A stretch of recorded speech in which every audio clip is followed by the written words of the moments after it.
Hello, everybody. Good day. Thank you for joining us in this webinar about improving profitability of the customer of the full customer lifetime. It's a series of webinar that we as Intershop organize to tackle common B2B problem and common B2B aspects related to digital commerce. And today we are doing it in collaboration with Signifikant Svenska, that is our partner. I'm Mauro Boffardi. I'm a country manager for Nordics and Italy, and I'm a passionate storyteller about commerce and the targets, the results that our customer can achieve together with us. As in this case is Intershop, we have a global company. It is based in Jena in Germany. So our main headquarters is in Europe, but we have presence both in US and in Asia Pacific. We are leader and best in class for what all that concerns B2B functionality of e-commerce.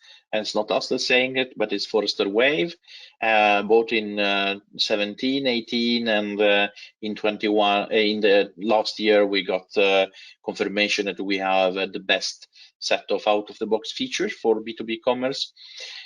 We are an independent software vendor. It means that we do not belong to any big software company. We are very friendly with Microsoft, but we are not part of it. And we have only one product, and this product is focused on e-commerce. We don't care about anything else.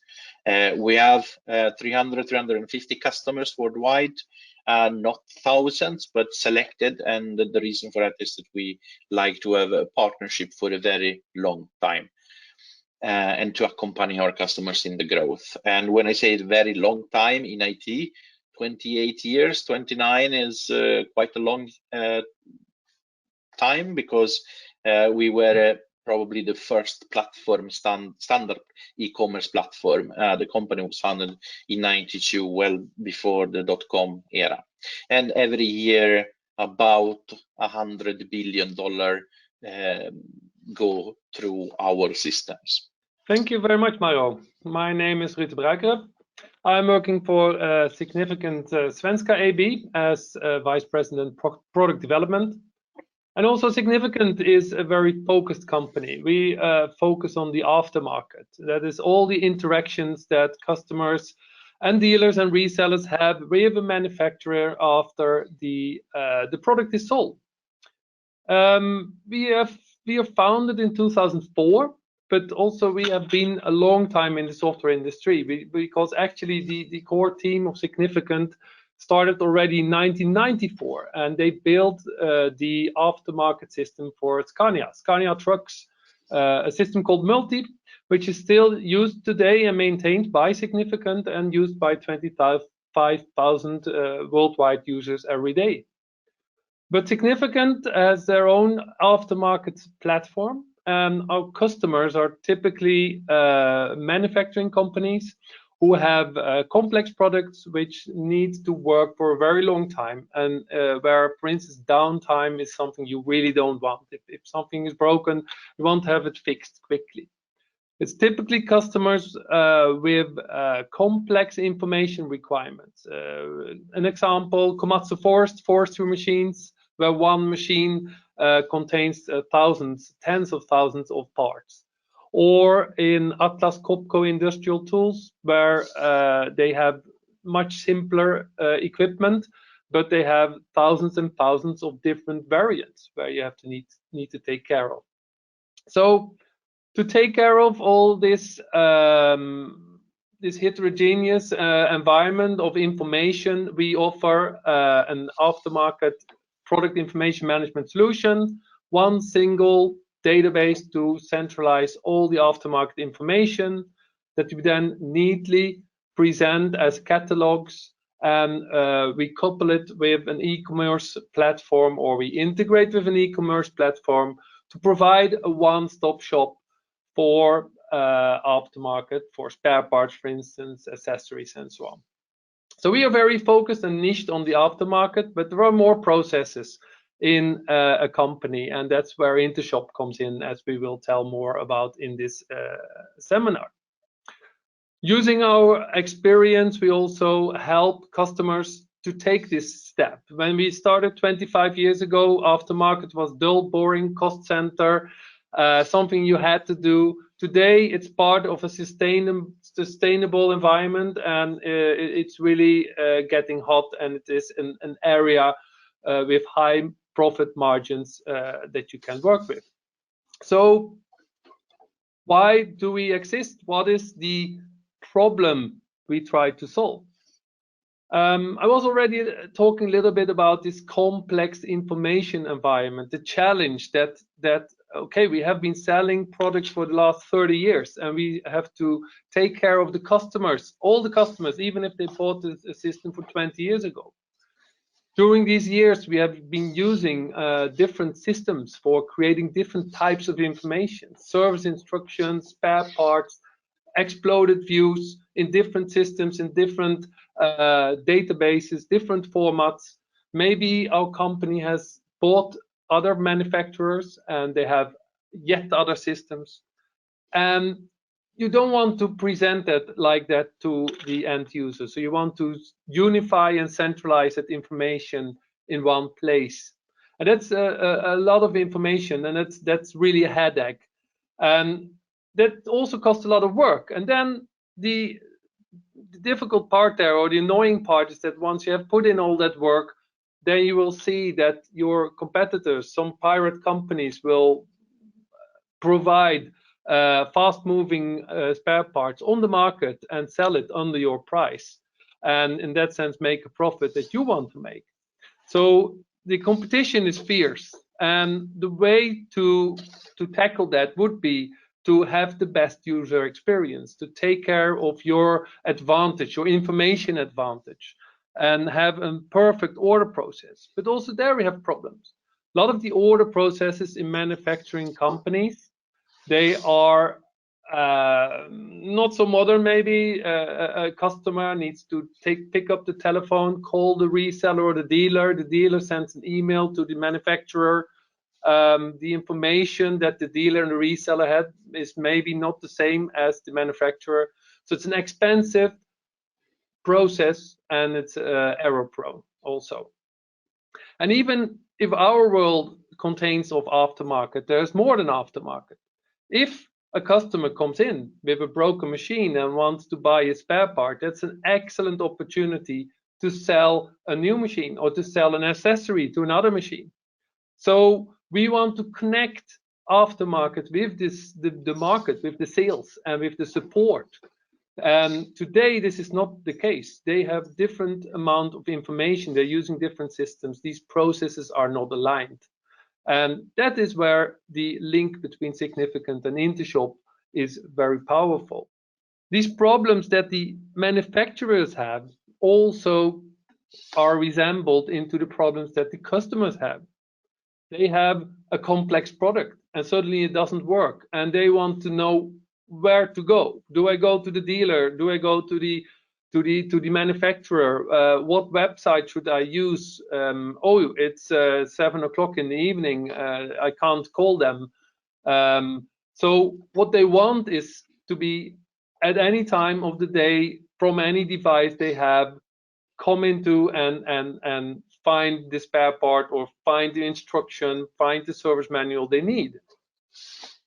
And this will this gives them a problem. And then we also have, it's not only that they need to take the phone and go to the reseller, but also internally someone needs to approve the cost. So that's where they also need help.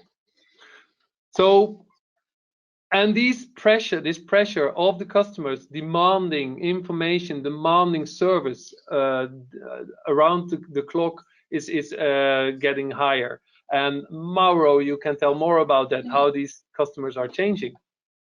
Yeah, and the way to tackle those problems has another degrees of difficulty, because we see a shift in the age group of the B2B buyers, and companies need to follow that shift in the past there was not many difference between generation work-wise, but now each generation are very strict, very specific peculiarities, and it's easy to see according to the statistics that are produced by Google and a report that we have done with Kopperberg.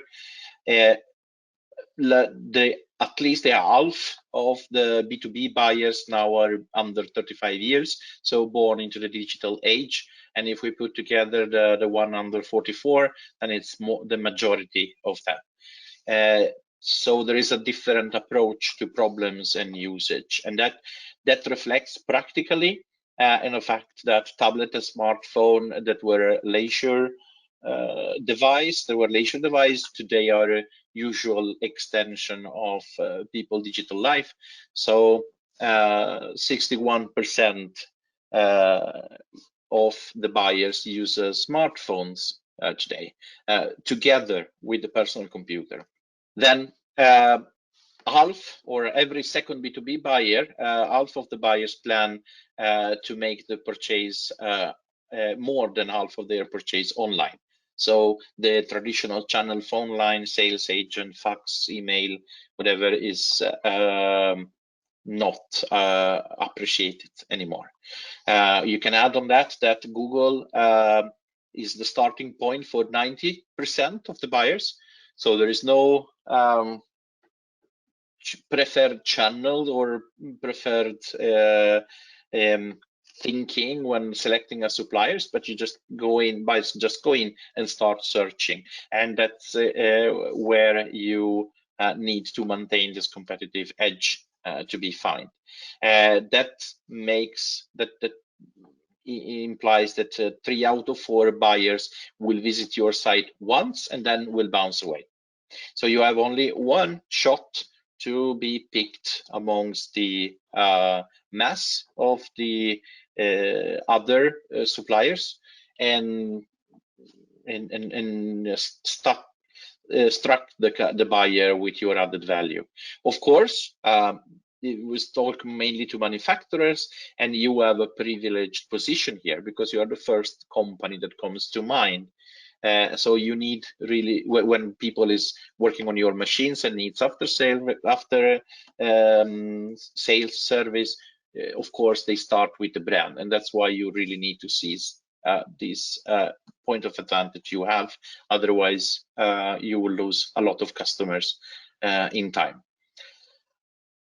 Also, the decision is mentally taken already before the supplier is contacted. So they go in, they look, they find price range information, and they form their opinion even before contacting a sales agent, a sales rep, or any other forms of human contact. So again, that's really important to strike from first time.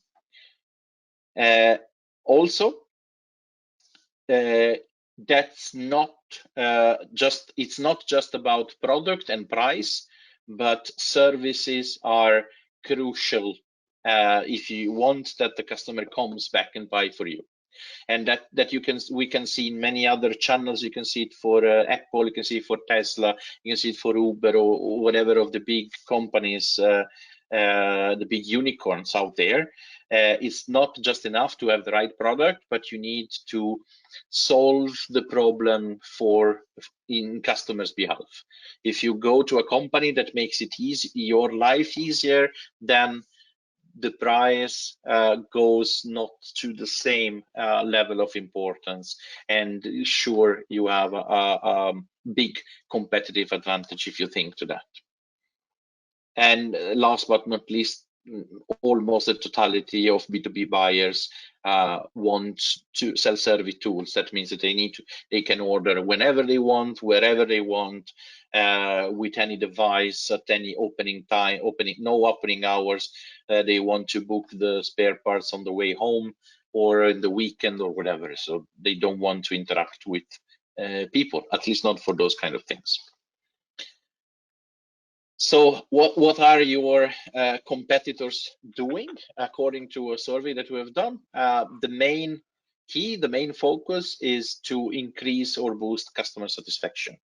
and that implies that they want that generates return in fidelization of the customers, and then prosper, or lets the business scale up, and also increase sales into the installed base. So not just selling opportunistic spare parts, but have a strategic plan to bind the customers, to connect the installed base to the purchase of new services. And here comes the profitability, right? So you sell a machine and you want this to generate money not only when you sell it, but also for the whole machine life. A reduced cost per transaction goes together with the desires that and the problems that Ruud said before. Optimize the process allows to have a lower cost per transaction. That also means that you can sell easily products that otherwise your direct sell won't deem profitable. So I don't want to spend time to make a campaign or contact my customer to buy a new O-ring, right? Because it's a low, cheap product. But of course, if you have a very cheap sales process, then you can sell more of your assortment online. The other parts come way below in terms of need and the requirement. And attract customer online is not the half of the people wants it, but still is an important value, strategic value that manufacturers are pursuing. So our proposition is a customer portal, and a customer portal that works as a unique point of contact with your customer for all your company departments. So you see in this schema, this is the customer journey. It's not just the shop. So if we track the need area, so we help the customer looking for the products they are, finding the product they are looking for. We help them to do the research and learn more. We help them to find the right kind of product and buy it, but it doesn't end here. You need a connection to the next phases of life of the product. So you want to accompany the customer when the product is set up and commissioned, and then you want to support customer for the use of the product, its maintenance. So every purchase leads to new after sales and a long-term, long-lasting, lucrative relationship. But that doesn't end here, because for every nice experience you have, for every customer that is binded by your product, first buying and then maintaining it, then you can act and recommend so that people will keep buying your product even for upgrades or replacement or new machines. So our proposition is a customer portal, as I said, that it works as a service platform. It allows customers to purchase from from their own personalized catalog, so they don't care about all your assortment, but only the things that are relevant for them. They can see configuration and drawings and technical data for the actual custom installed base. It provides a real-time alignment with after sales and engineering departments. That means that every time your engineers change, add specification, provide technical bulletins, or launch new products or accessories, it will be immediately available to the customer, so no time to synchronize the sales force. It can be enriched with IoT data. We will see how. And also the customer, when we were talking about solving customer problems, it will contain everything to make the life of the customer easy, like get notification when parts are defective, or buy replacement or refilling of consumable product, or even book services and trainings. Like the goal is to automate or to make as much as possible seamless the purchase of your services and products.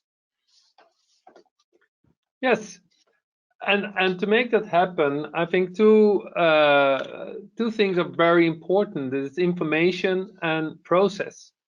And the left side of this image represents information, and I would say the right side would represent the process, where it's information. It's not only the quantity, it's mainly also the quality. You as a manufacturer must ensure that the information you share is correct, it's complete, it's relevant for the machine that someone is looking at, for the person that is using that machine. So one of the problems we are solving here is getting in all these different types of information that you see here, like the bill of materials and the kits and the packages and the standard times and the spare parts and the CAD drawings, and you want all of that gathered and be available so that when someone searches for a certain problem, they can find an instruction how to detect my error, how to buy the spare part, how to replace the spare part. This information needs to be validated when it comes in and validated when it comes out, and then it must be made available. Available in the bottom on the right side, you see the significant spare part catalog. That is our part in this process to support service technicians, to support repair people, to repair and maintain the tools. But there are other processes, and that's where we also publish and make available this information through APIs and through exports, through other processes in the Intershop environment. Mauro. So when you have all this consolidated and validated information and you put it into the commerce management tool, that it allows you to sell by using and monetizing all the information, all those block of consistent and coherent information. And when I mention monetize, I'm not putting on the web shop to be purchased, but they will be available and consistent through APIs to any of the touch points that you want to engage your customer with. So of course you have the web shop or the mobile apps or mobile website, but that's not it. The same rules, the same pricing condition, all the same quality information you will make available to your customer service. If you have a phone service, you can use this information from smart devices, for instance, to propose to use them in some new level of servitization, like pay-per-use or unlocking features or other form of sale that are emerging now and manufacturers are a bit struggling to get. And at the same time, they can be accessed by IoT device, and this is a complete other channel that is a bit in the infancy now.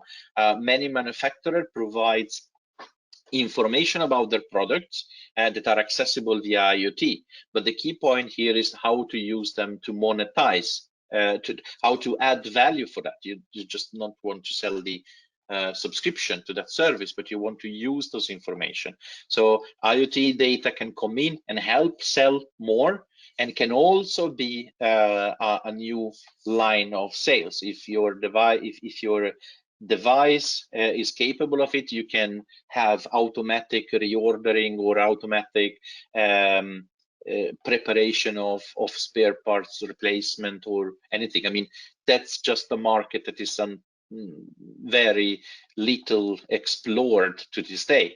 But one API, one commerce engine, and then you can provide this everywhere. And it also means that the customer can initiate a transaction somewhere, like browsing on the mobile and searching for these spare parts, and if they move to the desktop, they see exactly the same thing, and that's the same thing that they will see on the device, or even if they decide to call by phone. But this is a lot of theory, and we would like to propose a very concrete and practical user journey. And to do that, for every story, we need to present you the main characters of this story. So on the left side, we have Patricia Miller. She's a location manager of a Boston Medical Lab. She is responsible for purchases and budgets, and that will be the first journey that we will talk about. And then comes Ben Boldner. He's also working for Boston Medical Lab, but he's a machine operator. So he has complete different background, complete different needs than Patricia, even if both work with your product. So he's the man on the field, use it every day, and his task is to keep those machines always functional. If a machine stops, it's a big problem for Ben. So this is Patricia, and as said, she's not a technical person. She has bought these machines. She doesn't have a specific relation as of today with neither the reseller or the manufacturer, but she knows that there are these 3D printers in her lab. And then she hears that one of these 3D printers actually stopped working. So what should we do? Since she doesn't have a relation with the reseller, she starts Googling on the internet. And if you, as a manufacturer, have done your homework, then she should end up at the landing page of the manufacturer. And there she wants then to search for her machine. So she wants to browse and find her machine. And then it's very important that by browsing through the models and navigating, she actually can find the model that she has bought. And here it's important that not only the models that are currently being sold are being found here, but also the models that have been sold but maybe not sold yet. Of course, this can be a checkbox at the search also in previous models or something like that, but it should definitely be possible. It is a real turn off if you're searching here, you can't find it, and maybe you have to go to a completely different website to find your machine in some kind of service website. You want it at the same place in one place. Maybe it can be difficult also. These models, they have large numbers, serial numbers, and so on. So another way of making this easier for the customer. Let me see. Next page. Sorry. There we have it.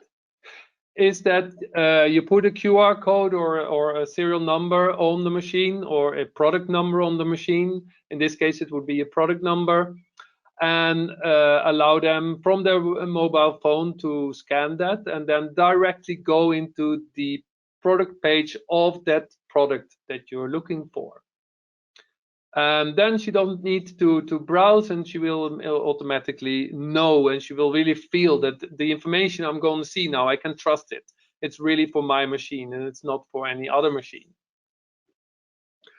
And sorry to interrupt you, Roddy, but if the QR contains the actual serial number, she's not only get to the right product, but she can get on the right version of that product. So when she bought that very specific product. Sorry. No, absolutely, and this can be the serial number. It can also be a version number, which is on there. So really, everything should be done to have the most accurate information shown. Where you end up is on the machine detail page, in the page where you will find all information. You may find the user manual that you got when you bought the machine, but you threw away because you didn't need it at then. You will find information about accessories. If you're now here anyway, maybe you want to buy a nice cap to put on top of the machine, or a table to put underneath. Maybe you want to buy more toner or anything. But in this case, we came here because the machine, Patricia came here because the machine was broken. So she wants to find documentation. So she will go to the documentation page, and when she comes there, she also first is notified that, you have this machine, and this version, actually, we have a bulletin for this machine. And if she clicks on it and reads it, then she will see that there is a certain part that's defective, and she can order it for free. She maybe even get shipment for free, because this is like some kind of a recall, and add that to the order that she's also going to make because the machine is broken. Then if she ends up at the documentation page, she can find all the documentation for the machine, for that version of the machine. She can read the error code on the machine and look at, okay, what does that mean? What parts would I need? What instructions would I need? She can look at a video tutorial of how to fix the problem that she has. Maybe she doesn't need to order a part, but in this case, we say she does. So she goes to the next level and she starts browsing the information about the machine. She starts browsing the spare parts, or maybe she has a direct link from the error code to a specific spare part that she can add to her shopping cart. You see immediately here the prices, and if you click on it, you can select the part, you can select the tools you will need to repair it. You can also look at exploded views and see at the parts, and click on in the exploded view and see the specific parts. So you have here the overview of all the information, but you can also dive very deep into the machine, into the details, and look at the machine. Not all end users will be interested in this, but this information is available or can be made available both to end users and to, for instance, service technicians. But Patricia, she feels that she is not really a service technician, so she has put the part in the basket. She's seen the video, but she feels that I would need her help. So immediately on the checkout page, she sees that she can book a service appointment, someone to fix it. She can see the available times. This is through the integration with Intershop, with the integration with other processes than the aftermarket information. And she can book a time tomorrow at 11:30, and then she knows that my problem will be solved. She can really do a one-stop shop experience where she goes to the last page, enter her payment information, and checks out. So this is Patricia, who didn't have a previous engagement with this company, and goes through this journey and pays and is ready. Maybe she's ready also to take a next step and have a closer relationship with this company. Yeah. So we have seen that the Intronics has managed to lock and keep Patricia because they're validating their leveraging of the things that really makes the difference with any other supplier. Information about the product, by presenting them in a nice way, in a comprehensive way, in a complete way, without resistance and blocks and walls. Then Patricia has been taken in the purchase. But if this experience is good, and she was really happy to that, and then in Boston Medical Lab decides to become a stable Intronics customer. So they're contacted, they have been onboarded, they have negotiated their own price condition, assortments and such. And Patricia, after the experience, doesn't really like to work with spare parts anymore, and says to Ben, you know what, these are your account. I created a user and a password for you on Intronics, and you can purchase whatever you want and all the service that you like, because you know more about that. At the same time, though, Patricia will still have control on the expenses and the budgets of the lab. So she does not trust entirely Ben in buying whatever, whenever, for whatever price. And here is the multi-user customer portal taking place, or showing their advantages. So now Ben Boldner can log into the Intronic shop with their own credential. Right from the start, he sees that he's working in the Boston Medical Lab specific pages. So he has a specific view of the catalog of products that may not be accessible to other customers, or so the choice is completely up to you. You can have a restricted view, you can have a specific view. The important thing is those are the products that are relevant for him. And the site, the customer portal, will support Ben to solve as much of his problem as possible. So in that case, those 3D printers needs consumable like powder, Titan powder or other metal powders, and he's always used to use the same product. And so Ben can create their own order templates, or even Intronics can suggest some order templates to Ben. So whenever he needs to do the weekly refill, he can go in and ask and get directly the products that he wants. He can even ask quotes for special prices. So yeah, I'm buying always this product. Can I have a discount on that? And he can also be notified when a product is back in stock or the price has reached a certain level. So this is nice, but yeah, tell me when it's at a price that I can afford, or tell me when it's back in stock because I really want this one. And Ben lands on the customer portal, and the customer portal is divided in different areas that solves their specific function. There is a information area where Ben can see, okay, what their specific nominal and personal contact within Intronics, and he has a lot of things that he needs to pay special attention to. We will see them in the detail. He also has a view on the installed machine with their own serial number. So he has, as a glance, the specific machines for his lab, so he can check them all at once, and we will see what that means. And he can also have all the ordering related functions. So it has a specific assortment where he can buy. He can keep track of the budget of this lab, or the different rooms of the lab. We've seen that Patricia would like to keep an eye on his expenses, so he can see what margin he has for purchase, and he can keep track of all the other KPIs, production time, uptime, whatever is relevant, and also other content. And by content, I mean communication content, inspiration, documentation, upgrade, instruction, news, whatever communication content Intronics want to share. And zooming in a little bit with the communication, we can see, for instance, that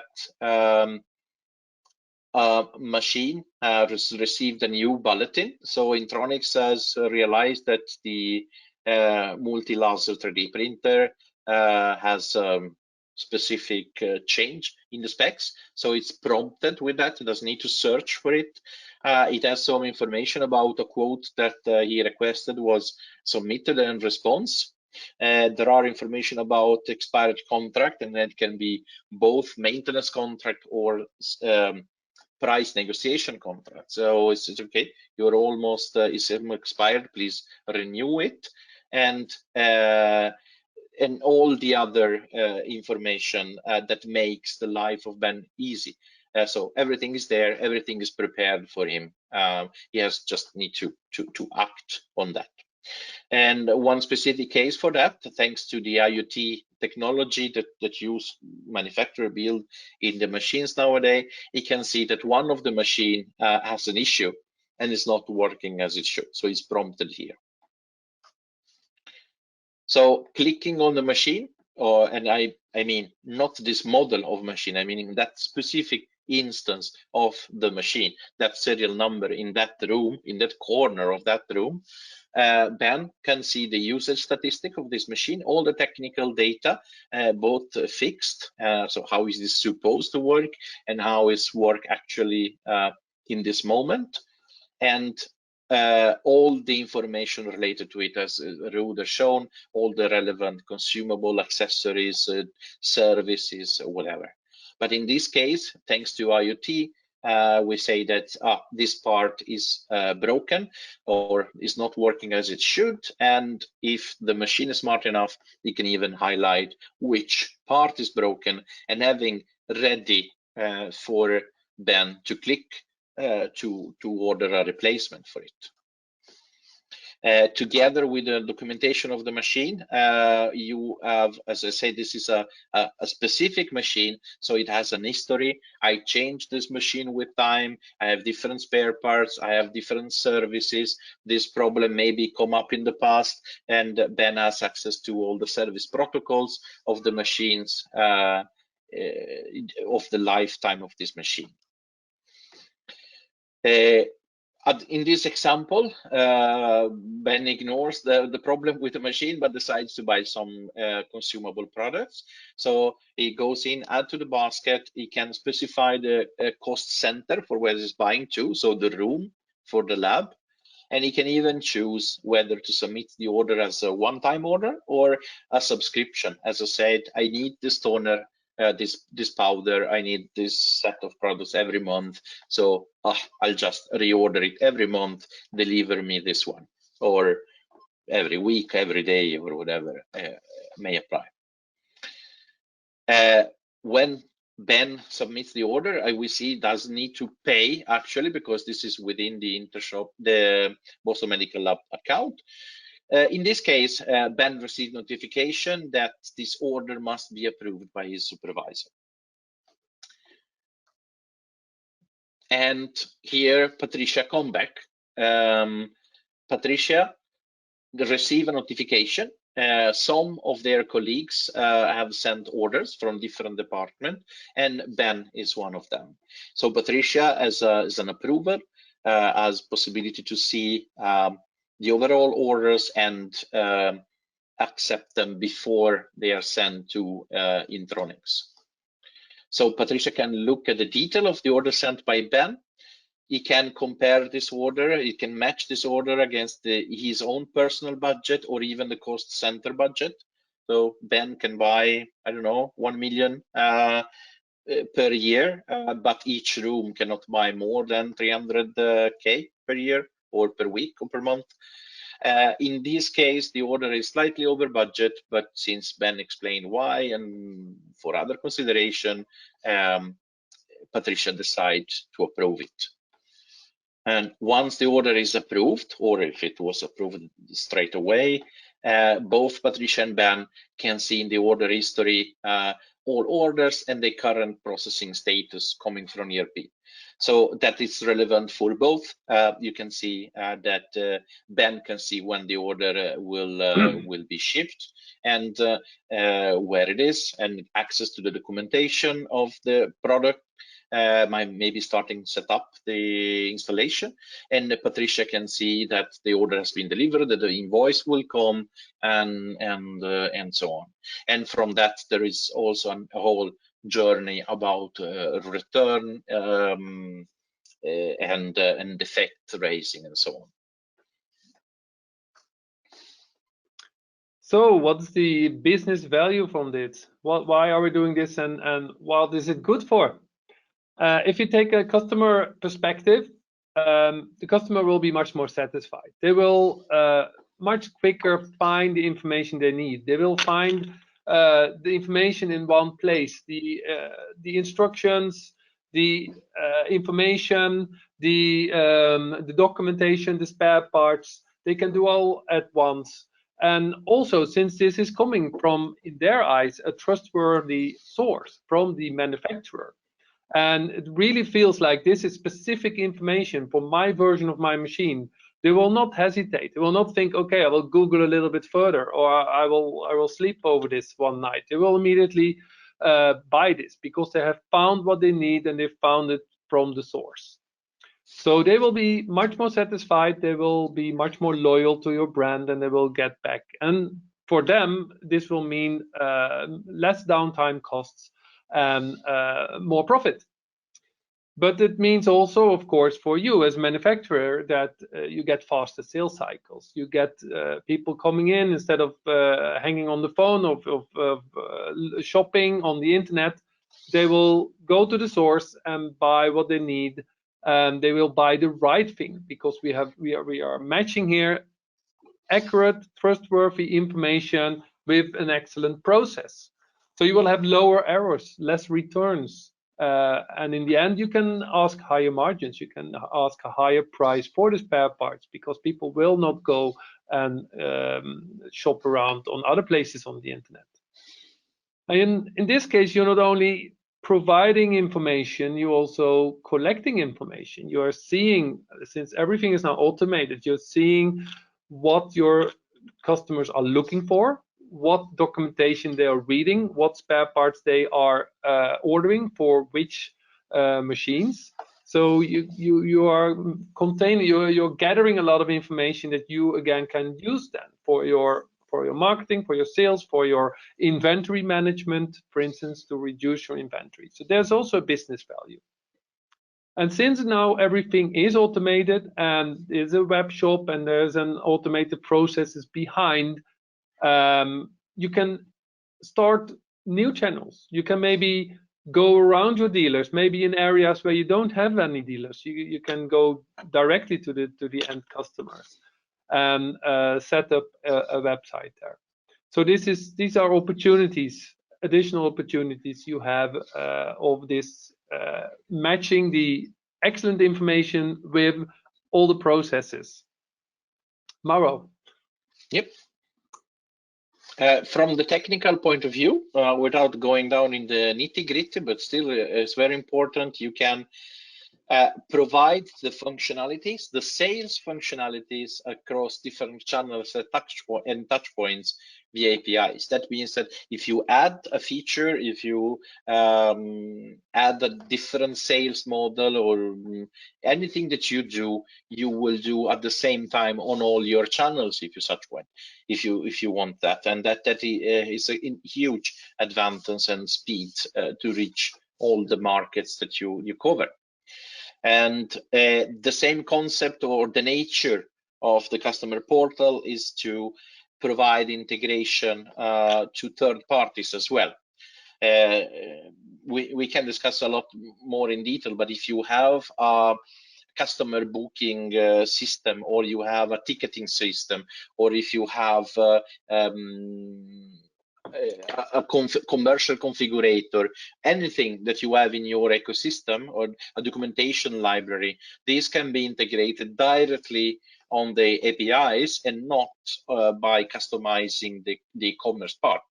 So that allows you to expand this freely, to expand your customer portal freely without with all the system you have, without worrying to make a bigger of a project or customization to the platform. And that also this real-time integration allow a transparent communication between engineers and customers. Bulletin is created by the engineers today. He does it in his own tools that use every day in the office, and this bulletin is immediately available on all channels. It's available on the machine, on the mobile app, on the web, or it's available for the sales, for the technician at the phones, everywhere, without delays.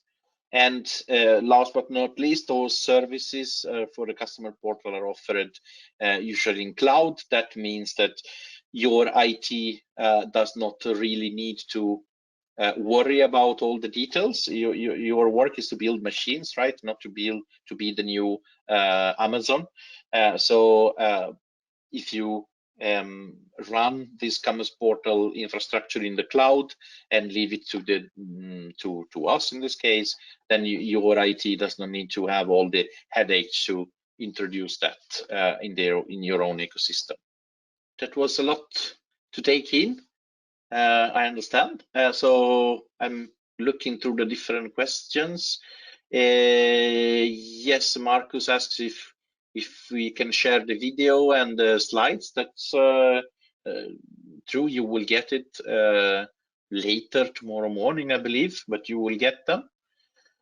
Then I have a question for Rud. How can clients that aren't registered scan a QR code and get into your website? Do they need a mobile app of your platform to do so, or is a generic code that directs you to the current internet site and product ID? Yeah, well, actually, the details can be seen case by case, but the concept is to not bind your information, to not to build a wall around your information, and use them as much as possible. So today any mobile phone or any smartphone, let's say, can already connect, can scan a QR code and follow a URL.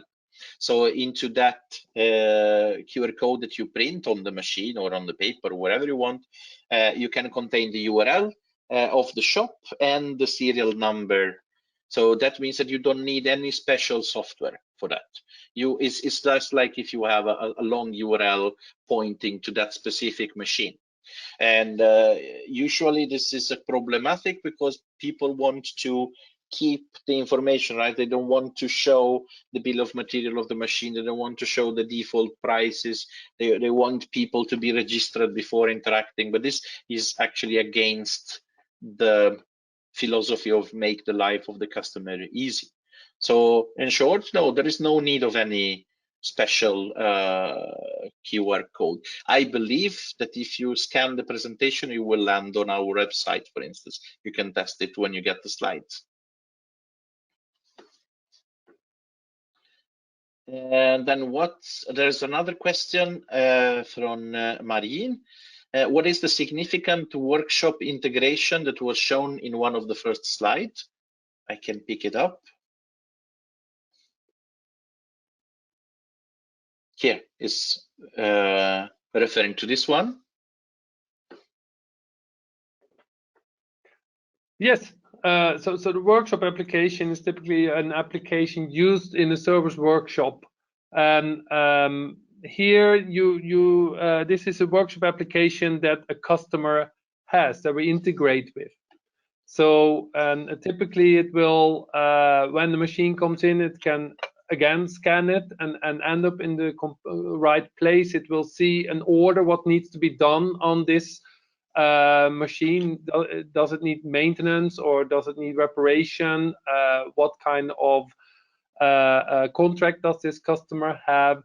So it's combining it's an application for people in the workshop getting the information they need at the moment they need it. That is really, we try to present the information in a workflow way so that you get the instructions in order and you get information about the tools at the moment that you need the tools also. And the philosophy of having it validated and go through the same point means that the choice of what is visible to who is completely up to you. So of course, in the workshop application, you may want a different user interface and different features that you want to keep hidden, right? Special screws that you need, screwdrivers that you need to open, security screws or anything. But at the same time, it means that if you want, all direct user or even the person in sales can have access to exactly the same information that is into the workshop. So there is no more contact, the customer has a problem, he needs to call the customer service collect the data, I need to make an inquiry to engineering and then get back. You can design these processes as you want, because the very same information are available to anyone. I hope that we answered to this question. We have a few more. As it is important to sell, we rely on statistics and BI to better our processes and sales. What kind of analytics on my services and aftermarket can I expect from this solution? And this is also a very interesting question. One of the biggest and more valuable assets that you will generate is not only money, but is data. You know what customer is doing, what they are looking for, what they are ordering, and patterns in their purchases and so on. So both the solution are able to export this data to any BI system. You feel free to contact me if you want to know more details. But that means that you can collect usage statistics, like behavior of the customer on the site, where they are clicking, what are they searching for, and with the sales order, with the IoT, and with the data coming from engineering, and the data coming from the CRM, and if you put everything into this BI, you have a complete view of what your customer are doing with your machines. And this is a great power. Not only you will can lower the costs, you have more insights and you can act more efficiently, but also this unlocks proactive maintenance. That means that you may even be able to prepare in advance for the customer commercial offers that he's not even aware that he needs. Like this machine, if you keep working with this, if the customer keep working in this condition for this time, sure, he will need a maintenance in the next month. So you can, for the philosophy of solve your customer problems, even before the customer know it, you can say, look, we have seen that you probably will need a technician. We have it booked, it's there. If we don't need it, doesn't matter, but we are prepared. So click it and we take care of this problem. I see a question about the Scania System Multi. Yeah. If we created the original multi software or the Scania Parts Online, they can answer that it was the original multi, plus all the spin-offs that came later, including Scania Parts Online. So as of today, we're maintaining about 25 different applications for Scania. They are Scania owned. This is not the Signifikant system, but this is what we do for Scania. Then we have another question from Sam. I hope I pronounce it right. Thank you for informative webinar. You're welcome. That's what we like to do. Can authorized service shops and Intershop business model intraday painter example coexist? That's absolutely true. As I say, authorized web shops, service shops in this case, is another sales channel. So you can use the same information and the same functions and provide them also in the shop. We have a nice case in Sweden where I live, Mekonomen. They have several hundreds of franchised, so with independent workshops or service shops, and they can see the data, see the same data, maybe can see something more if you really want, and act on that. So that's exactly the key point here, having one commerce API and having different touch points. And also that allows you to transfer very easily from one channel to the other, right? So the customer starts looking for a problem, has a problem with the machine, starts looking for himself, says, no, you know what, it's too complicated, I don't want to call the company because it's another country, the manufacturer, or I'm shy, whatever. Here is your dealer, contact the dealer. And when the dealer comes in, there is the possibility to know already in advance what the customer has done, what he has looked for, and act on the same set of information. So the potential is huge. So this is not an alternative to your dealers, but it's also a way to give them value. At the same time, you will gain access to a lot of information that today, as a manufacturer, you cannot access. You don't know what people is asking, you don't know what people is looking for when it goes to the shops, the service shops, or to the dealers. You only get the order, and that's significant handicap. But in this way, you will always be able to track the request at any level of the at any touch point. Marcus, say thanks, because we replied to the question about Scania. And we are exactly on spot. We started 2 minutes late, and we're ending 2 minutes late. I also from Ruud, I will thank you a lot for your time, for your interest.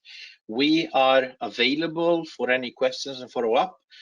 In the end of the slide, you have some commercial contacts for our respective companies. But if you are really interested into something that we discussed, that we have presented to you, feel free to contact me and Ruud.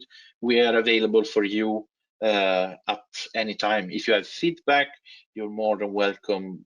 Feedback, questions, you're more than welcome to contact us.